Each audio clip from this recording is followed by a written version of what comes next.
You're listening to Catholic Chicago on WNDZ 750 AM. During the next hour, the Archdiocese of Chicago brings you programs about the people, events, and issues that touch our lives. Welcome to Catholic Chicago.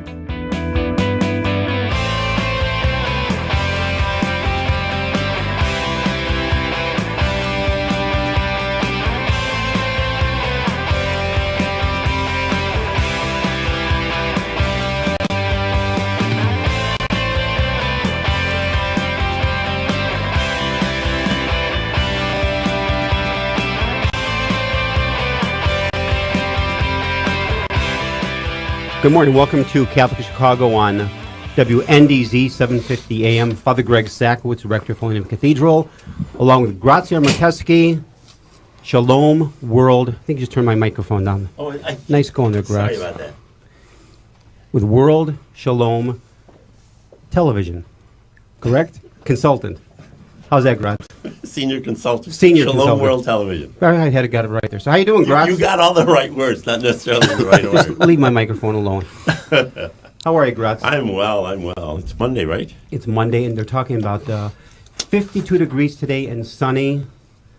I It's can hard live to with believe that. that Thursday is already March, so we'll get December, January, February. The worst part of winter is over, and I think we're not into the home stretch. Thursday's the first, right? March 1st. Yes. But know this, baseball right around the corner because the Bulls and the Blackhawks are going nowhere for this year, but we have baseball coming up. Woo! And then football next fall. So we have a tremendous He's over here looking at football. I love Gee, football. You must not have high hopes for baseball. Our phone number, 312-255-8408, 312-255-8408 on Catholic Chicago. And our full hour this morning is devoted to the United States Conference of Catholic Bishops, declaring this Monday a national call-in day for the protection of dreamers. Our guest in studio, and we truly have an all-star lineup. All-star. Elena Segura, the Director of the Office for Immigrant Affairs and Immigrant Education for the Archdiocese. Father Gary Graff, pastor of St. Procopius Parish, continuing his hunger strike. Is that true, Gary? True. Continuing hunger strike. And Father Larry Dowling, pastor of St. Agatha, and leading the Dreamers Initiative in parishes. Tremendous priest of the Archdiocese. Elena, I've known you. How's Jennifer doing, Elena? She's doing okay, Father. Doing okay. Give her a big hug for me. Thank you. Now, we will also hear from Cardinal Supich in a pre-recorded interview in just a moment. And we'll be joined later in the program by Ashley Feasley, the Policy Director for Migration and Refugee Services for the USCCB. But today's program is making history. Oh. In addition to being heard on WNDZ 750 AM and streamlined on our website, archchicago.org, can also be seen on our YouTube channel, youtube.com/Catholic Chicago. Am I right, Brian? You All think right, Jim? once people see what we look like, they're going to stop listening? So let's wave and Gary, comb your hair. Comb your hair, Gary. So it's a brand new history being made. And as a way to begin our program this morning, Cardinal Blaise Supich is on the road this morning. But the director of our radio TV office, Jim Dish, caught up with Cardinal Blaise Supich earlier to talk about the National Call-In Day for Dreamers. Let's take a listen. Cardinal Supich, thank you for joining us. Thank you. Good to be with you. Let's get right to it. Bishops across the nation, represented by the USCCB, declaring a national call-in day for the protection of dreamers. What's the genesis? Well, it was something we've discussed as a conference for a long time about what's the right time and the right way in which we need to weigh in as a Catholic Church on this very important issue. We have so many young people in our communities, but also who are in this country, whose rights and also whose futures are in jeopardy simply because we have, as a country, not fixed an immigration system that's been broken for too long. So this is an opportunity for us to do something about it. And so we're asking people to call in to their representatives in Washington to make sure that they know that this is a priority for all of us. What's at stake for the dreamers? Well, everything, their whole future. Already we're seeing that people are scheduled to be deported as this law now, the Dreamer protection, evaporates. And so there are young people who are going to not know the country of origin that they came from, maybe at 2 or 3 years old, and be deported to, don't know the language, don't know the culture. And we're going to disenfranchise not only these young people, but the future. I was talking to a number of them who are studying at major universities and graduate schools. One young man who is getting a double doctorate in terms of the sciences and a medical degree. And we're going to lose his talent. We're going to be impoverished if we don't fix this. This is something that the president has promised he wants to do. The speaker has said he wants to do. The president of the Senate and the people on both sides. So let's now get the willpower to get this done and make sure that we check this off as a box set is completed. I asked you what's at stake for Dreamers, but what's at stake for the country? Well, again, I think we're going to lose a tremendous amount of talent. I think we're also going to lose something of our soul because this country is an immigrant country. We've always been people who have been willing to reinvigorate ourselves in the new lifeblood that comes through immigrants. I'm the grandson of immigrants. You wouldn't have a Cardinal Archbishop of Chicago these days without immigrants coming into this country who were poor and looking for a new opportunity. So something of our soul is going to be lost here if we don't make this right. We talk about protecting our borders at the same time we talk about protecting the Dreamers. Have we lost in this country the ability to compromise? Well, I think that protection of borders and being able to control our borders is a very important principle. Every country, every sovereign nation should be able to do that. But that's not what it is issue right now. These young people were told by our government that if they registered and gave information about themselves, they would be able to stay here and complete their education and have a path to citizenship. Now that's being taken away. So it's not an either or. I think it's a both and. Okay, final thing, Cardinal. We have people listening on 750, people listening to us online, and hopefully people watching this morning on youtube.com/Catholic Chicago. We're on video this morning. What's your message to them? Well, I would make sure that you find out who your senator or representative is, the senators here in the state of Illinois, but also your representative in the region. Also, I think that it's important to let the executive branch know as well. I think it's important to let the White House know that this is an important issue. So let's not necessarily say we're only going to call those who are directly accountable to us in terms of our region, our congressional region, or even our state. Let's make sure that the House and Senate, by and large, as well as the executive branch, knows that this is a very important issue and we want action now. Cardinal Cupich, thank you for joining us. Thank you. And we want to thank the Cardinal for taking the time to help enlighten us on this very important issue. And as Father Greg mentioned before, we've got three wonderful guests this morning. All-stars. Elena Segura, who's the director of the Office for Immigration Affairs, two of the priests who I most admire in this whole archdiocese. Oh, thank you, Gretz. I'm only talking about the guests. Oh, excuse me. Because if I talked about all the priests that I truly admire, I'd have to at least name 2.5. So Father Gary Graff, pastor of St. Procopius, Father Larry Dowling, pastor of St. Agatha, and also long time involved in social justice issues and particularly with immigration issues. Elena, obviously DACA has been in the news for a long time. Why are we at a particularly perilous point right now for these young people? Yeah, just want to bring a couple of things. The U.S. Catholic Conference of Bishops have been extremely committed to the immigration issues since 2005. So the Archdiocese of Chicago has been working, taking leadership at the national level since 2005. So we have the privilege here in Chicago to have 4 networks, and really good, very active networks that 11 years, 12 years, how many years since 2005? Going to 13 years, who've been working tirelessly with the Priests for Justice for Immigrants that they started in December 2005. We have around 200 priests in the network, and working with the goals that the USCCB had. One is to educate the Catholic community on the benefits of immigration and immigrants in this country, to advocate for immigration reform, and to assist, support, accompany people who are in our midst. And we have our network of the Sisters and Brothers of Immigrants also with 57 religious orders, very committed to the work. And we have our immigration parish coordinators who are people in the native-born communities helping us a lot. So we've been working on immigration reform since 2005.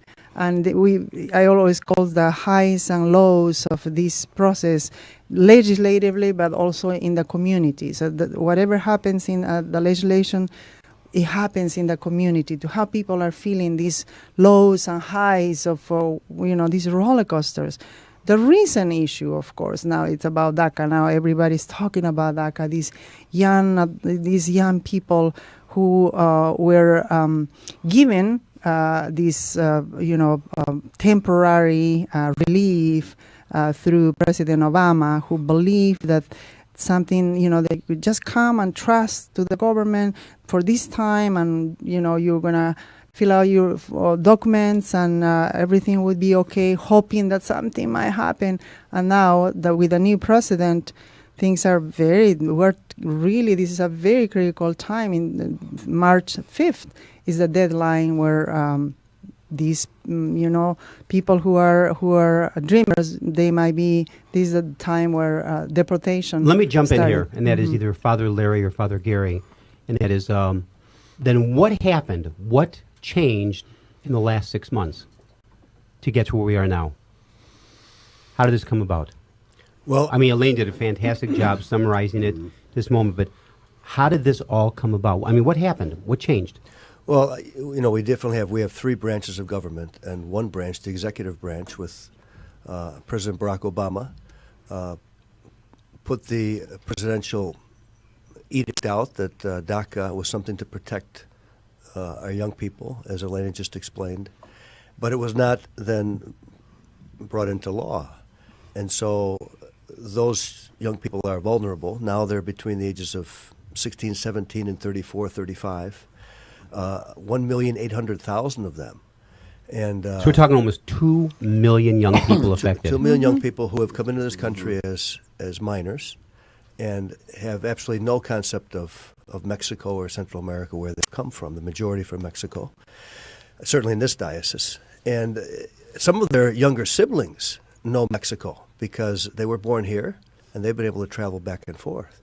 The dreamers have no other experience other than the experience of this country since they were children. So this is the only reality that they know.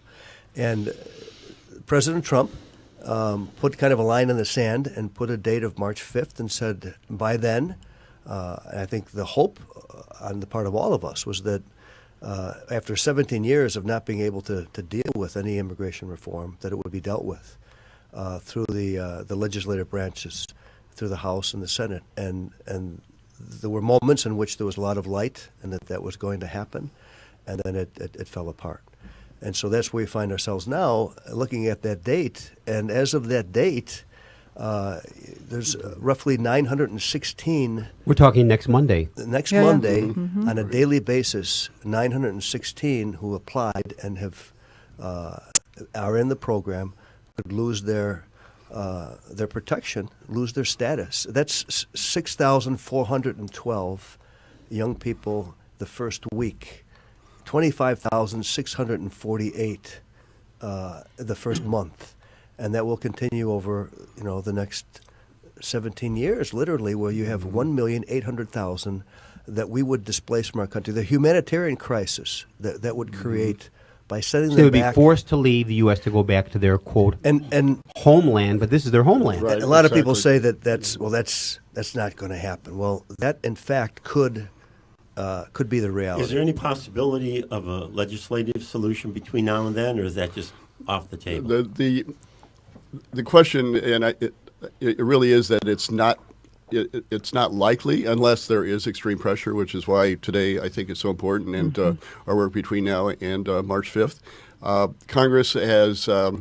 It's interesting because we live in a nation where the majority of people are in favor of supporting the Dreamers and this path, and yet our congressmen seem to be the opposite. Those who represent our country and our constituencies seem to be not able to, as they proclaim oftentimes, is respect the voice of the people.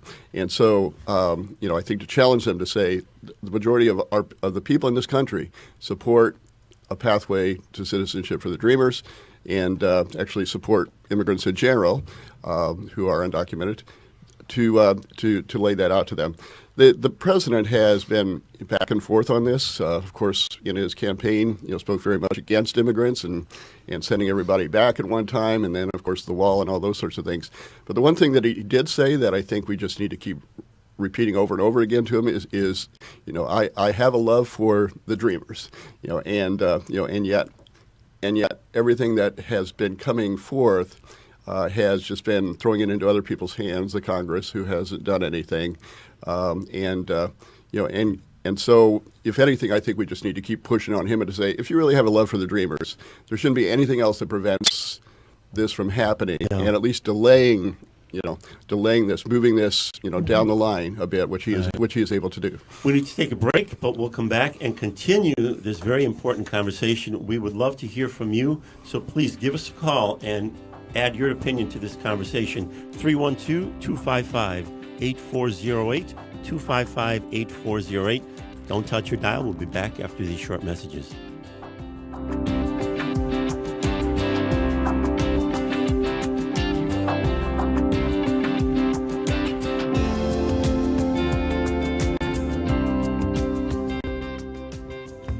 We invite you to watch Catholic Chicago this weekend, featuring a conversation with Cardinal Blaise Cupich and video highlights from across the Archdiocese. Here's host Todd Williamson.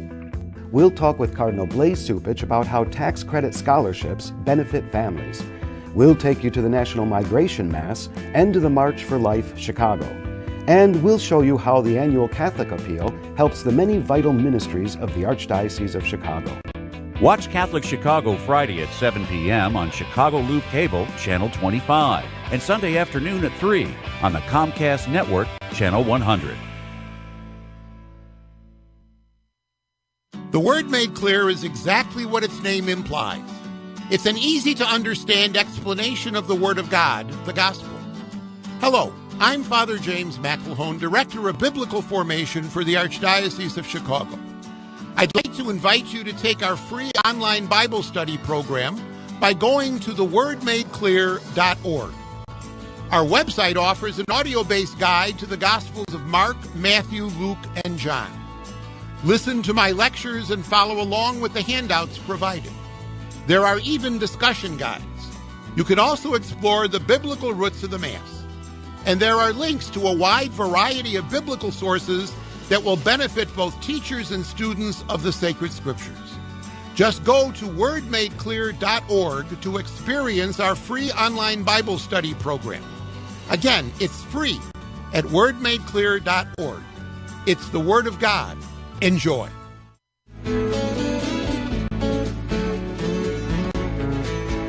Young adults are invited to continue their Lenten journey on the evenings of Monday, February 26th and Tuesday, February 27th for a retreat that will provide insight on how to recognize, trust, and follow the voice of God. Discerning Where God Leads You will take place at St. James Chapel at the Quigley Pastoral Center, 835 North Rush Street from 6:30 to 9 each evening. The event is free and a light Lenten dinner will be served. For more information and to register, please visit pvm.archchicago.org.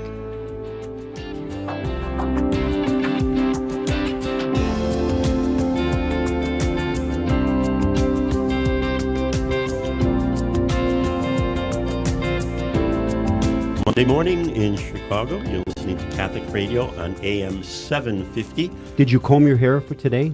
Yes. On YouTube? We're on television. Oh, wow. You look great. But you're losing your hair. Well, you're going to My have to brother help me said, find it. you've got wavy hair. It's waving goodbye. It's waving goodbye. He finds every opportunity to make me feel either bad or insecure. You're my great or both buddy. at the same time. My great buddy. My great buddy. No, I love you, Greg. We are talking about a very important topic today, aren't we, Greg? Absolutely. To some very enlightened people who know about this issue very much firsthand because they have been on the front lines of this issue. Elena Segura, who's the director of our Office for Immigrant Affairs, Father Gary Graff, who has been working in the Latino community for his whole ministry, and even started off. Where were you? You lived in Mexico for a couple of years? So, yeah, I was in Humboldt Park for 5 years and then went to Mexico, Yeah. part of a Archdiocesan Exchange Partnership Right. for 5 years, and then was in Waukegan for almost 15, and then St. Gall and Gage Park for 5, and now in Pilsen and also in Cicero. And Father Larry Dowling, who is, he's an icon in this diocese. They both are. My program was privileged to give him an award some years ago for the contribution that he has made. He's always been on the forefront of social justice. So we're very proud of the commitment that this archdiocese has made, not only to this issue, but all justice issues. Yeah, Father Gary and Father Larry have done a tremendous work in the Archdiocese and beyond. And Elena, for the years of your service, it's just phenomenal, all three of you. So thank you. But during for the you serve break, the people of God. You were helping to make us aware that Catholics are not all on the same page about this issue. So what's the white elephant in the room? Well, I think, Greg Graz, the white elephant in the room, my own Blessed Mother, Elizabeth Graff, St. Alexander Parish in Palos Heights, she with a group of her friends oftentimes asked me, well, why are people in the predicament that they're in? Why did they get here and come here the way they did? Why did they go through the proverbial, through the window and not through the door, the right way? And so certainly as Greg just asked me and my own personal history with the community, the Dreamers and their parents, I have been in their homes. I blessed their homes. I've been loved by them. Baptisms and First Communions and weddings, and that's my parish. And so I know them, and I know their story. And I also know that they didn't just one day start coming across the southern border, but there was a call out for labor and a need over the last 30 years. And we've all benefited as a result of undocumented labor, our products, what we pay for, our services. Yes, it's wrong the way they came into the country, but it's wrong to then pay people less than minimum wage. It's certainly wrong to hold their children hostage now after when they came here and they discovered that the work that they were asked to do was not just seasonal, but full-time labor and employers that depended heavily on that workforce. And then they sent for what any family would do. And what we certainly promote as the Catholic Church, families coming together and not being separated. They sent for their wives and their children, and they came across to be with them. And so we all have a responsibility to fix this.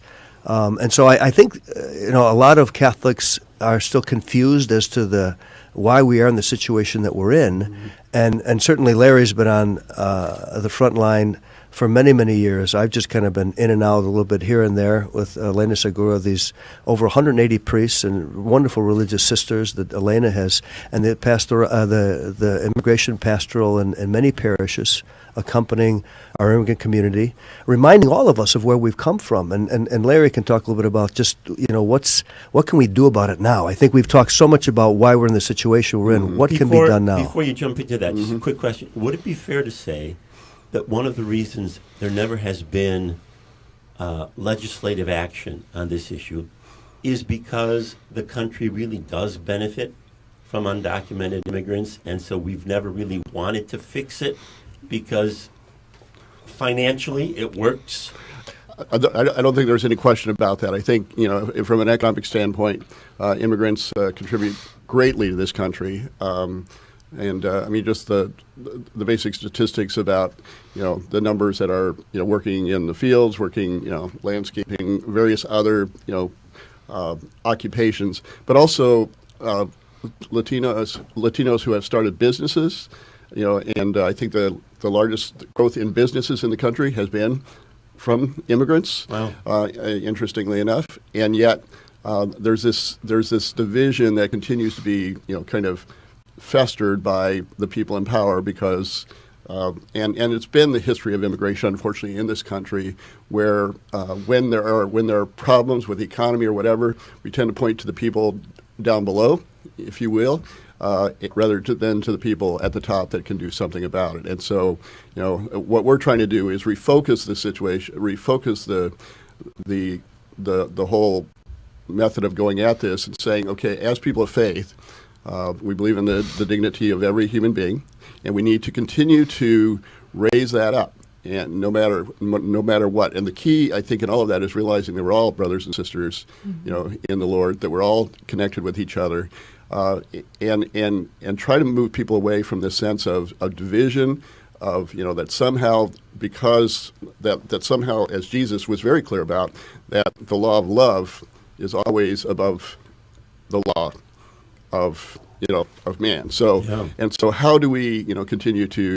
raise that up for the people, especially who are mixed on this and actually opposed on this? I have relatives downstate who I occasionally get these crazy emails from that they forward, and I have to go back with a kind of a pushback on it and try to educate along the way. But there's this whole sense of wanting to buy into this negativity, and that somehow they're doing damage to our culture, when in fact they are enhancing our culture. Across the board. It's not just Hispanic. It's it's African. It's Filipino. It's. Well, see, I think the key is you hit the key word, Larry, and that is educate. We'd like to have our listeners part of this conversation here on WNDZ 750 312-255-8408 312-255-8408. Call in with a question or a comment. And I think the key, as we mentioned, education, action, which I talk about in a minute. But Gary, you mentioned a very important thing. What is at the heart of the confusion? It seems like there's so much confusion over this topic. Maybe in about 1 minute, what is the heart of it, of the confusion? Go, Gary.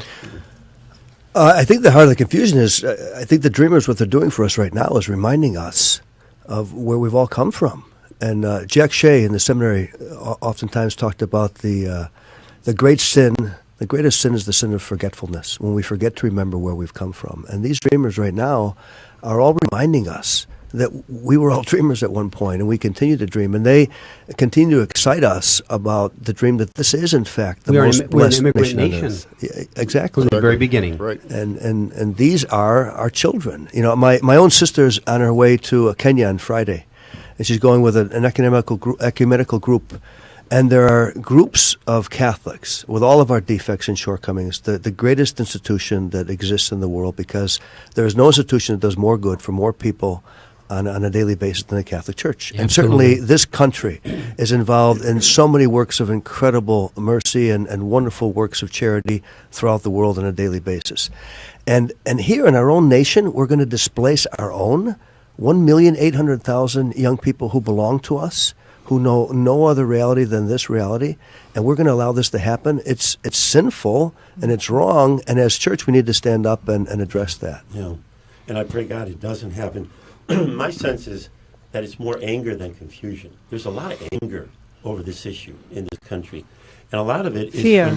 There's fear and fear. Fear, absolutely. And let me throw this out and tell me if I'm just crazy. My sense is that part of the anger and a lot of the fear gets fueled because we've gotten so polarized. Yeah. And no one is willing to concede any piece of the truth on the other side. Some of the folks, you mentioned your mom, you mentioned your relatives. Some folks really are worried or scared, or they think it's unfair. They waited in line. Why did you come in through the window when, the person I know came in through the door? And a lot of times, immigration. See, I appreciated what you said earlier, Larry. You said immigrants, and then you added the phrase "who are undocumented." But often in the public discourse, if you oppose any of these issues, you're called anti-immigrant. Mm-hmm. And some of the people who are opposed to these issues aren't against immigration in general. They're against what they call illegal immigration. Right. When that's never acknowledged, I think it fosters a lot of anger. And on the other side, when people refuse to acknowledge that it started the way that Gary beautifully described before, and that a lot of us are deriving great financial benefit from these so-called illegal immigrants, and you won't acknowledge that, then there's anger on the other side because, hey, you're benefiting and you won't even admit it. If we could just be more honest, maybe at least the Catholics who seem to be against this issue might be more readily converted. On Does that that note, make any sense? Definitely. On that note, Graz, take us to break. Take us to break. Yeah. We're going to break, and we're going to come back and continue this conversation. But we want to hear from you, so give us a call, 312-255-8408. We'll be right back.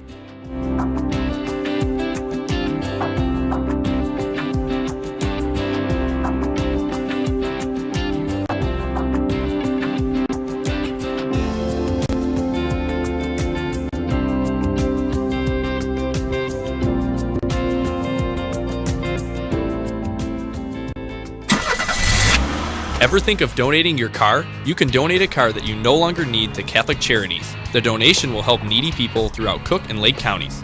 Donating your car is easy. Call us at 877-786-GIVE from anywhere in the country. That's 877-786-4483. Pickup is free. We do the paperwork and you get a tax deduction. Catholic Charities accepts cars, trucks, vans, motorcycles, or boats in almost any condition. No need to pay hefty repair bills. Avoid the hassle of selling. Calls taken 7 days a week at 877-786-GIVE. That's 877-786-4483. Or go online to CatholicCharities.net. The cemetery ministry is a core ministry of our Catholic faith tied to the corporal works of mercy. It's comforting to know that our Catholic cemeteries are caring for the remains of our loved ones awaiting the resurrection. There are 44 Archdiocese of Chicago Catholic cemeteries willing to help you in your time of loss. Call 708-449-6100 or visit CatholicCemeteriesChicago.org. Catholic Cemeteries, serving the Catholic community since 1837. You're listening to Catholic Chicago on WNDZ 750 AM. Every Monday through Friday from 8 a.m. to 9 a.m., the Archdiocese of Chicago presents programming about the people, events, and issues that touch our lives. Thanks for letting us be part of your morning. Now again, Catholic Chicago.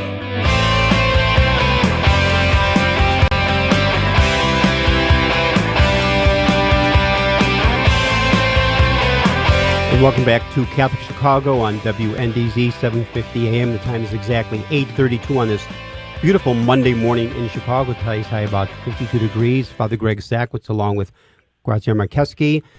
All-star lineup this morning. We have Elena Segura, Father Gary Graff, Father Larry Dowling. Also today's program, in addition to being heard on WNDZ 750 AM and streamlined on our website, archchicago.org, you can also be seen on our YouTube channel, youtube.com/Catholic Chicago.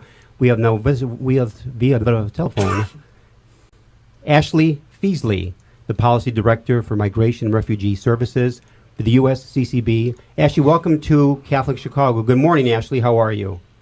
Good morning, and thank you for having me. Well, thank you all the way from Washington, D.C., and thank you for joining us on this very important day. I guess the question I have for you, Ashley, is why today special and important for all people as a call-in day? So today is really important because it's the first day that Congress is back after 2 weeks ago when the Senate failed to move forward any sort of legislative protection for Dreamers.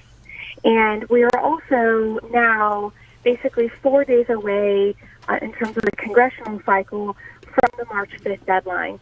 It's a really important moment, I think, for Catholics to remind their elected officials that they really need to work to get something done to help Dreamers, particularly as we come towards the March 5th deadline.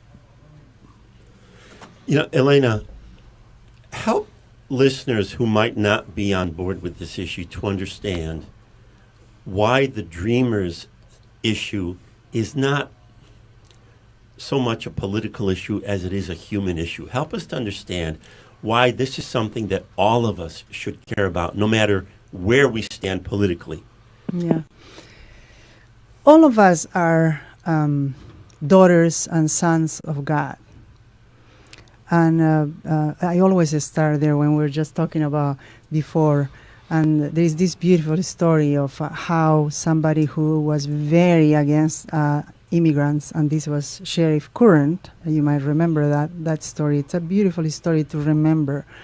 That with Sheriff Current, that was the same thing. He at that time he hired new police. He bought new police cars for the Waukegan area, for the Lake County area, and he was with the 284 or 87 program, receiving funding from. It was just for the border, but at that time, this was 7-8 years ago, and there was a problem. He was Catholic, but there was a time when he began reading the scriptures. And he had a conversation with Cardinal George, and also he himself have an immersion experience in his own jail in Waukegan for a week. And after that, he really came transformed. But we had several people in our different parishes that we've been praying for him since 2006, right? Since 2006. Every single Friday, we had him praying for years. It took 6 or 7 years. That's a beautiful story. And later, he became, for example, he's the one who gave a testimony in Springfield for the driver license, for the temporary driver license. And now, he just talked a week ago, he was in Church of the Ascension, right, in Chicago. And he's been doing, he's one of our speakers. There is a need for all of us are, sisters and brothers, where we are part of one family. And in the case of the Dreamers, for example, that's another. I've been dealing a lot with this issue, and I think God is talking to us. The cry of the poor. Who are the cry of the poor? And those who are the children who are crying? And what are we doing? These kids, as Father Gary just said, that they didn't choose to come to this country, and now to me, the Dreamers are the little kids during the Herod time when he came and asked them to kill them. That's what's happening right now. Now let's do this. I think you brought some great points, Elena. Ashley from Washington, D.C., and you are the policy director for Migration and Refugee Services for the U.S. CCB. In the work that you do, Ashley, what seems to be the most confusing point? We talked about it earlier before you came on the program. What are you hearing? What's confusing people? What seems to be holding things up from your perspective? Well, I would say we receive a lot of responses from the Catholic faithful who maybe are not with the bishops and the church on this issue saying, well, why couldn't they come legally? And to that, my response is that they were not able to come legally because we have a broken immigration system. Their parents brought them and detention for many years. And actually, they've done everything that they can, the Dreamers, to get right with our law by applying for DACA. They took a big step forward to apply to the Department of Homeland Security, pay a fee, submit to a background check, and now our government has their information, and the same office that is responsible for giving them DACA has the ability to deport them.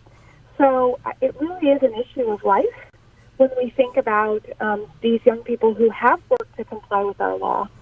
I think here in Washington, a big issue of concern is this political framing of what is a human issue. You see both sides tend to forget about the human dimension and the human consequences of our delay. And I think the bishops, along with the archdiocese and work-specific leaders like Elena, have done a tremendous job of personalizing this issue and showing it's not about a win for a Republican or a Democrat, but it's about ensuring that young people who are American in every way but their immigration status can stay here and continue to contribute to our communities, our churches, and really to our country. And I think that's why what Elena said was so powerful. Yeah, your first phrase when you said, we are all, and what we're used to hearing is we're all immigrants. And I think sometimes that triggers my dad waited 10 years for the visa to come over here. And then my mother and brother and I had to wait 2 more years to come over. You know, but you said we're all children of God. That would shut me up. You know, if I had a problem, that would shut me up, because all of a sudden I'm confronted with a reality that I can't argue with. You know, and that's not a political reality. That is at the root of who we are. We're dealing with human beings here. Yeah. So it's way beyond, as you said, Graf, a political issue. Amen. In terms of being action-oriented, Larry, what is happening this weekend, and what can we do beside calling today? So the Priests for Justice for Immigrants and Sisters and Brothers of Immigrants are encouraging our congregations this weekend to do 3 actions, actually 4 actions, during the liturgy. So at the beginning of the liturgy, we typically begin with some silence. It's part of the rubrics that we're asked to do before we begin the Mass. We're asking people to actually do 3 minutes 6 seconds of silence before the Mass to represent the 3.6 million young people who are dreamers or who are eligible, or would be eligible as dreamers.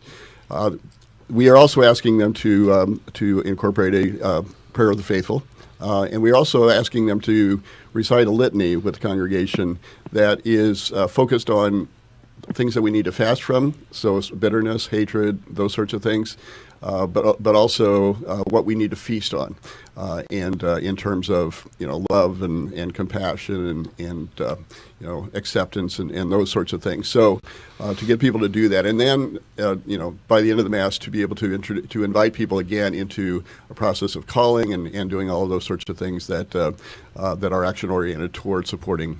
Now, speaking of fasting, Father Gary Graf, you have been fasting since January 15.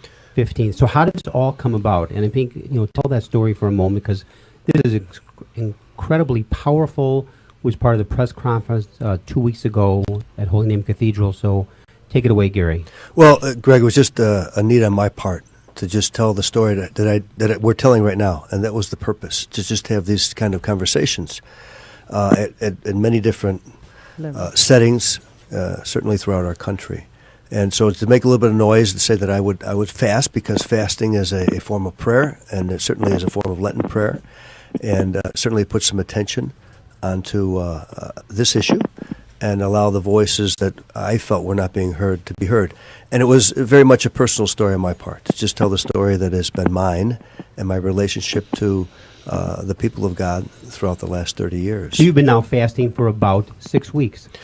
Correct. Elena, and then invited the Priests for Justice and Sisters for Justice for Immigrants 2 weeks ago today to accompany me on that fast, accompanying one another, and then the people of God in many different parishes. And so I have been eating every 3rd day since then, and I said I would continue to do this until some solution and we have more than arrived. And we have dozens and dozens of priests and sisters and congregations. We all signed up that day. Yeah, and Right. so who are fasting and praying, and they are going to participate today in this calling day for the dreamers. And also the campaign that we have is United in the Cross of Christ with the dreamers, a 40-day fasting. And fasting is acting also, so the phone calling is very, very important. So that's where we've been working. And if somebody wanted this wristband, purple Lenten wristband that reminds us that what is it? The Cross of Christ. United in the Cross of Christ. United in the Cross of Christ with the Dreamers. Where would they get these? Just call us to our office, our immigration ministry. What's your number, Elena? 312-534-8105. That number once again. 312-534-8105. Ashley, what kind of resources does the USCCB make available to parishes to try to raise consciousness on this issue? So I encourage you to go to www.justiceforimmigrants.org. We have a designated Dreamer and DACA youth page, and at the top of the page currently the instructions for the call-in in English and Spanish, as well as a little bit of a background and some talking points about this issue for you to share with your community when we share that we're doing the call-in day today. You might get some questions from your fellow parishioner or for somebody who maybe isn't aware of this issue. Those are also available in English and Spanish. And then we have a variety of talking points and then parish resources on this issue. Most recently, we have a set of points that discuss why now is necessary and talks about the March 5th deadline and really tries to talk about how important this is through the lens of human life and dignity. All right, so all of that is available at usccb.org. We need to go to a break, but first we want to thank Ashley Feasley for joining us from the USCCB in Washington, D.C. Stay with us because we've got a lot more conversation to follow. And please do give us a call, 312-255-8408.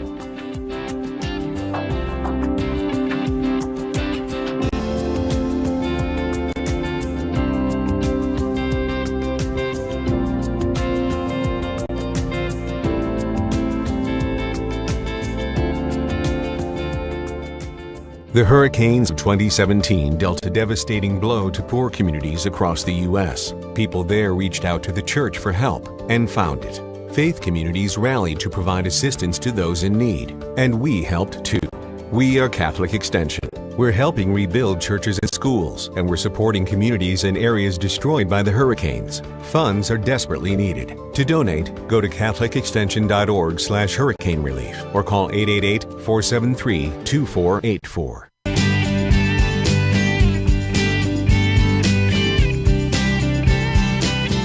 The Archdiocese of Chicago is proud to host Father James Martin, Jesuit priest, editor-at-large of America magazine, and best-selling author. On the evening of Thursday, March the 22nd, Father Martin will speak on the topic of encountering Jesus, meeting the Christ of faith and the Jesus of history. Then, on Friday, March 23rd, Father Martin will talk about the 7 last words, an invitation to a deeper friendship with Jesus. Both events will take place at Holy Name Cathedral. For more information and to register, please visit pvn.archchicago.org.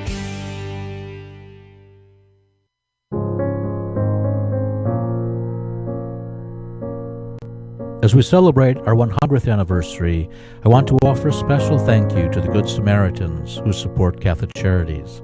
I'm Monsignor Mike Boland. We feed, clothe, shelter, and give job counseling to nearly 1 million people each year. Homeless veterans, the elderly, youth, pregnant women, and now grieving survivors of children shot and killed in the streets of Chicago all count on Catholic Charities. See how you can help at CatholicCharities.net. You may be of another faith or no faith, but you have faith in us. Thank you.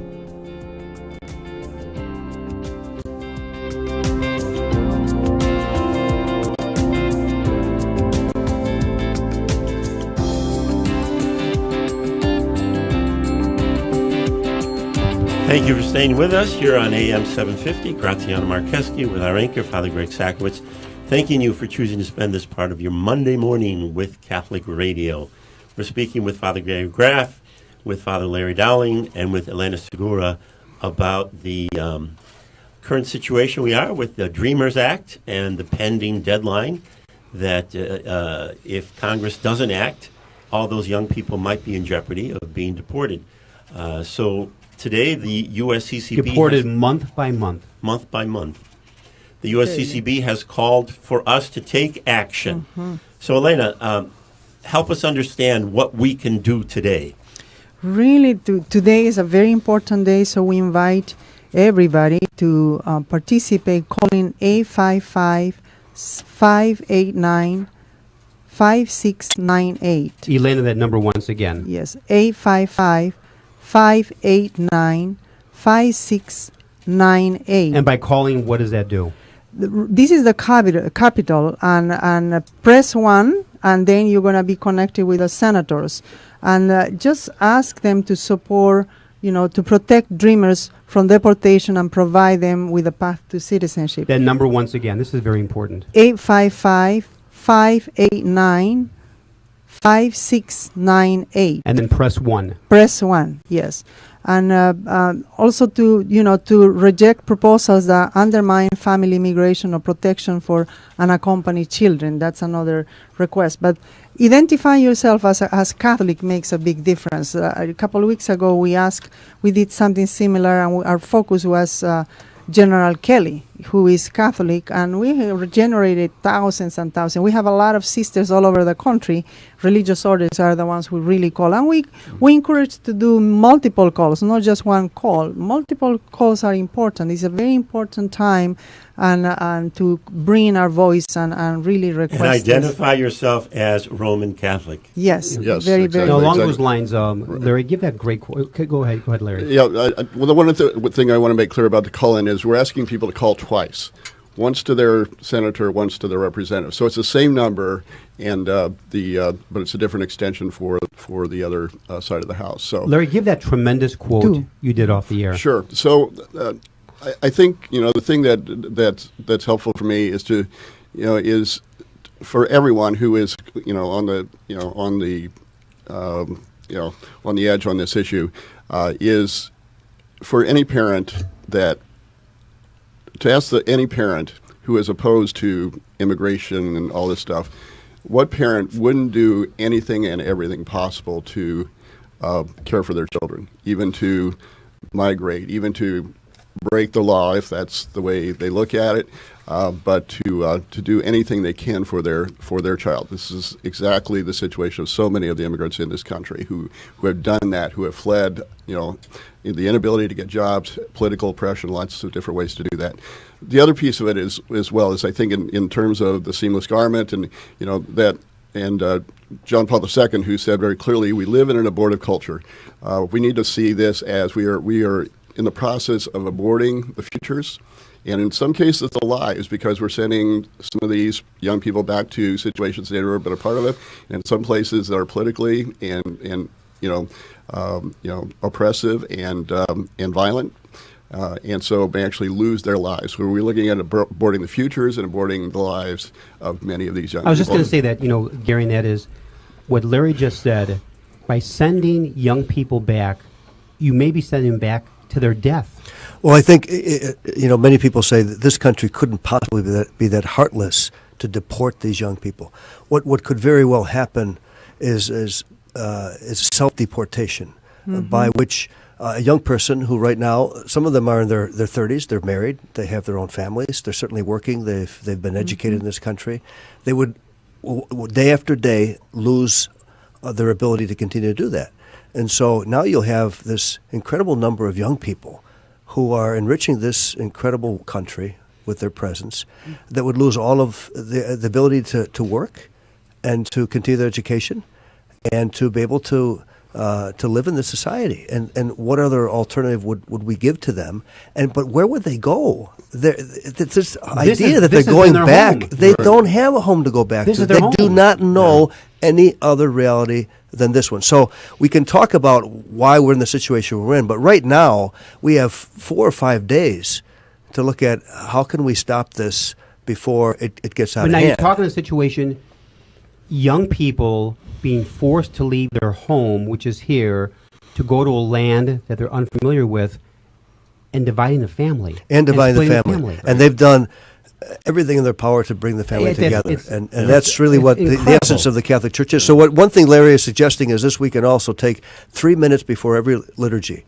And those 3 minutes are 180 seconds that represent, each second represents 1,000 lives. And at the same time, I'm going to go down to Washington and we're going to walk for 30 hours in front of the White House.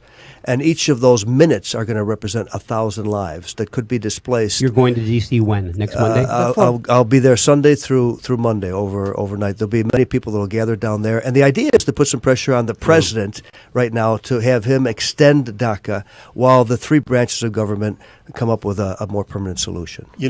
What you said, Father Larry, is very powerful. And I think it will help people who are on the fence to remember that any parent would do anything for their child.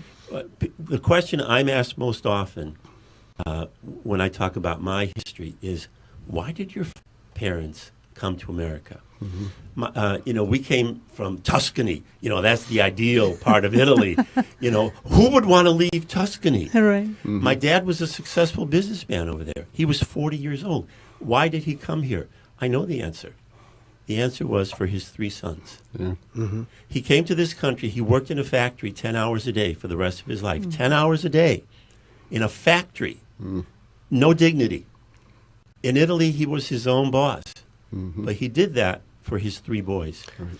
And I think we forget that parents will do anything for their children. And Graz, what you just mentioned, any one of these parents of these dreamers Amen. would go back to their country if they had to. They did what they did, not for them, but for their children. And now that their children might be in a situation in which they would be displaced, it's heartless. Yeah. See, when you put it in those terms, you're putting it in terms of human beings, a name, a face.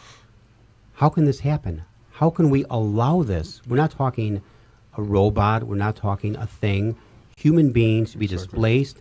And we talk about go back home. No, this is their home. Exactly. Yeah. They'll be going back to a land, don't know anybody. It's a foreign land. They're young. This is all they have known. And so how can we allow this? And people, Elena, again, one more time with that phone number. The phone number, 855-589-5698. And then press 1. Press 1 for senators, press 2 for representative, Congress representative. And Larry, you're asking us to make 2 phone calls. Exactly. Yes. Now, in the last couple of minutes, any closing thoughts? Yes, I want to. Elena. Last night, yesterday, we had peace circles for dreamers at Our Lady of Mount with Father Gary. We have almost 1,000 people present, but there were peace circles. In this peace circle, where we use a lot in Pastoral Migratoria peace circle under our ministry, we have 3 very specific questions. One is, how are you feeling? It's very important to bring the truth in a very sacred place. Second, how do you see what is God? Where is your faith in this? How is God talking to you in this reality that you're facing?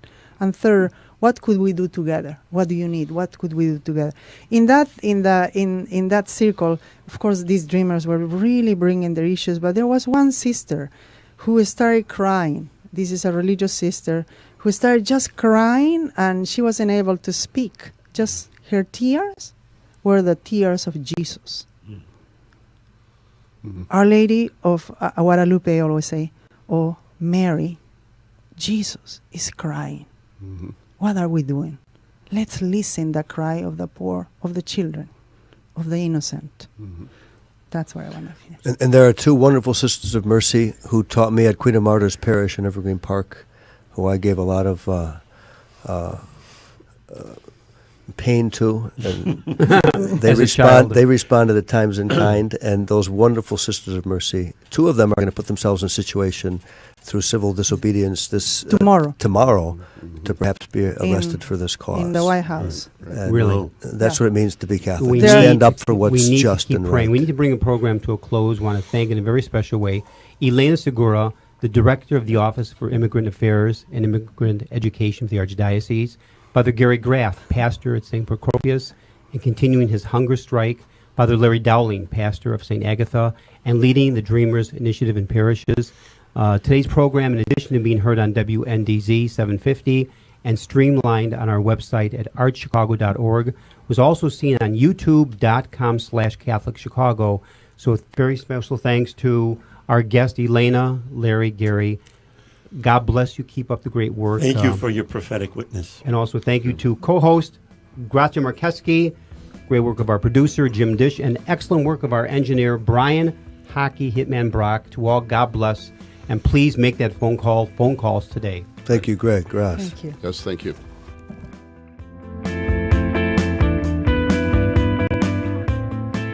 Join us every Monday through Friday at this time for Catholic Chicago. You can stream our programs live or listen to past programs by visiting our website, archchicago.org, and clicking on Radio TV. And please connect with Catholic Chicago on social media.